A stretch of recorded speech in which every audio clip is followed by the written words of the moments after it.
Thank you so much for tuning in here on Market Day Report. I'm Tammy Arender.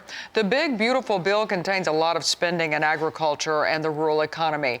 In this week's Champions of Rural America, Congressman Ryan Zinke of Montana shares how it's set to protect family operations in his state. First, for Montana, you got to save the farms and ranches.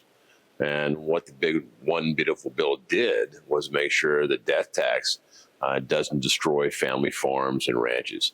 So I think for Montana, that was probably one of the biggest ones. And also a tax on research and development. Even though a lot of people view Montana through the lens of Yellowstone, Montana State University by Bozeman are cutting edge in photonics and research and development in that field. So that bill helped a lot. Now, from the reconciliation bill to trade talks and interest rates, Congressman Zinke says that there are a number of economic factors that he's watching that can help benefit rural America. So the economy has to feel better.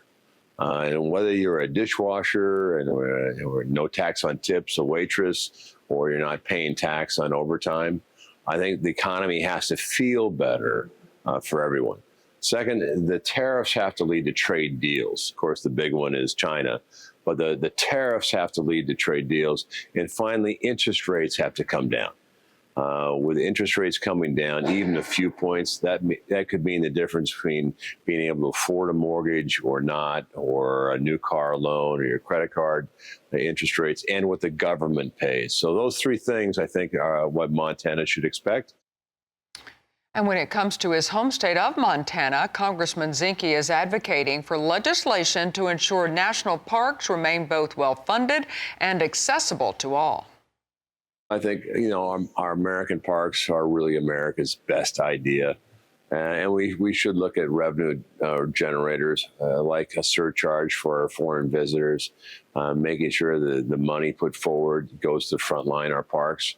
As an example, our park employees, we love them all, but less than half are actually in the parks. So structurally, we have a lot of headquarters, but on the front line, we need some more help. So we're going to see some shifting of those priorities, back to the front line where they belong, and improving public access in our parks, and also maintaining them, making sure the parks don't burn down every year. And Congressman Zinke is also a member of the House Committee on Appropriations, where he focuses his legislative agenda on restoring accountability to federal spending and restoring American energy dominance.